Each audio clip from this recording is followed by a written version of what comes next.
For today's little adventure, we're going to be reading The Wonderful Wizard of Oz, Chapter 20, The Dainty China Country. The woodman was making a ladder from wood, which he found in the forest. Dorothy lay down and slept, for she was tired by the long walk. The lion also curled himself up to sleep, and Toto lay beside him. The Scarecrow watched the woodman while he worked and said to him, "I cannot think why this wall is here, nor what it is made of. Rest your brains and do not worry about the wall," replied the woodman. "When we have climbed over it, we shall know what is on the other side." After a time, the ladder was finished. It looked clumsy, but the Tin Woodman was sure it was strong and would answer their purpose. The Scarecrow waked Dorothy and the lion and Toto and told them that the ladder was ready. The Scarecrow climbed up the ladder first, but he was so awkward that Dorothy had to follow close behind and keep him from falling off. When he got his head over the top of the wall, the Scarecrow said, "Oh my!" "Go on," exclaimed Dorothy. So the Scarecrow climbed further up and sat down on the top of the wall, and Dorothy put her head over and cried, "Oh my!" just as the Scarecrow had done. Then Toto came up and immediately began to bark, but Dorothy made him be still. The lion climbed the ladder next, and the Tin Woodman came last. But both of them cried, "Oh my!" as soon as they looked over the wall. When they were all sitting in a row on the top of the wall, they looked down and saw a strange sight. Before them was a great stretch of country, having a floor as smooth and shiny and white as the bottom of a big platter. Scattered around were many houses made entirely of china and painted in the brightest colors. These houses were quite small, the biggest of them reaching only as high as Dorothy's waist. There was also pretty little barns and china fences around them, and many cows and sheep and horses and pigs and chickens, all made of china, were standing about in groups. But the strangest of all were the people who lived in this queer country. They were milkmaids and shepherds with bright-colored bodices and golden spots all over their gowns, and princesses with the most gorgeous frocks of silver and gold and purple, and shepherds dressed in knee breeches with pink and yellow and blue stripes down them, and golden buckles on their shoes, and princes with jeweled crowns under their heads, wearing robes and satin doublets, and funny clowns and ruffled gowns with round red spots upon their cheeks and tall pointed caps. And strangest of all, these people were all made of china. Even to their clothes were so small that the tallest of them was no higher than Dorothy's knee.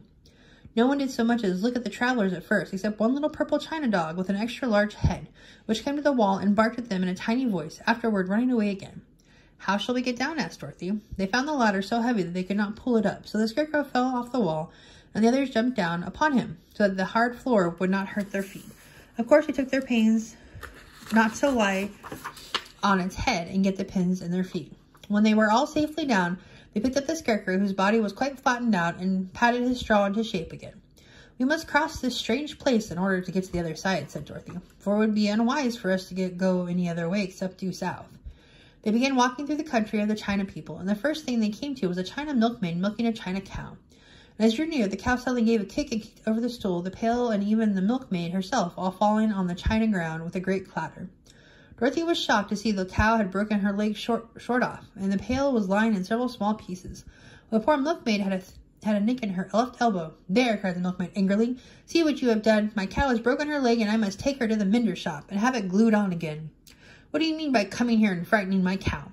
"I'm very sorry," returned Dorothy. "Please forgive us." But the pretty milkmaid was much too vexed to make any answer. She picked up the leg sulkily and led her cow away, the poor animal limping on 3 legs. As she left them, the milkmaid cast many reproachful glances over her shoulder at the clumsy strangers, holding her nicked elbow close to her side.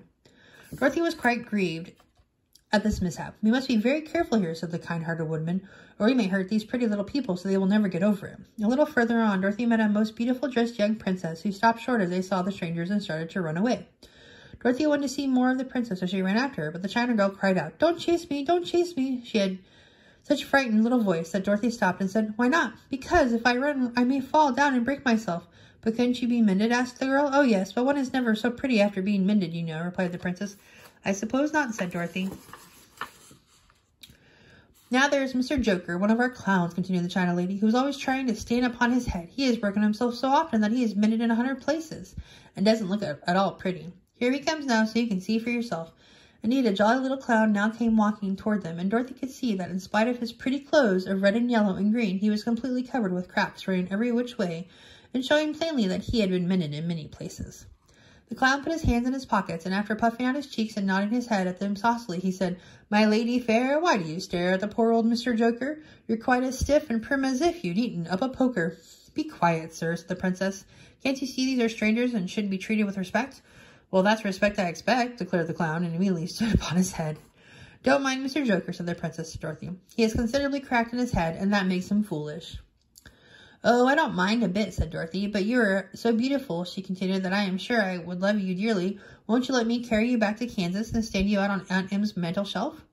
I could carry you in my basket. That would make me very unhappy, answered the China Princess. You see, here in our own country we live contentedly and can talk and move around as we please. But whenever any of us are taken away, our joints at once stiffen and we can only stand straight and look pretty. Of course, that is all that is expected of us when we are on mantel shelves and cabinets and drawing-room tables, but our lives are much more pleasant here in our own country.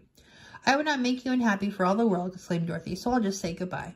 Goodbye, replied the princess. They walked carefully through the China country. The little animals and all the people scampered out of their way, fearing the strangers would break them. And after an hour or so, the travelers reached the other side of the country and came to another China wall. It was not as high as the first, however, and by standing upon the lion's back, they all managed to scramble at the top. Then the lion gathered his legs under him and jumped on the wall. As he jumped, he upset a China church with his tail and smashed it all to pieces. That was too bad, said Dorothy. But really, I think we were lucky not doing these little people more harm than breaking a cow's leg in a church. They are all so brittle. They are indeed, said the Scarecrow, and I am thankful I am made of straw and cannot be easily damaged. There are worse things in the world than being a scarecrow.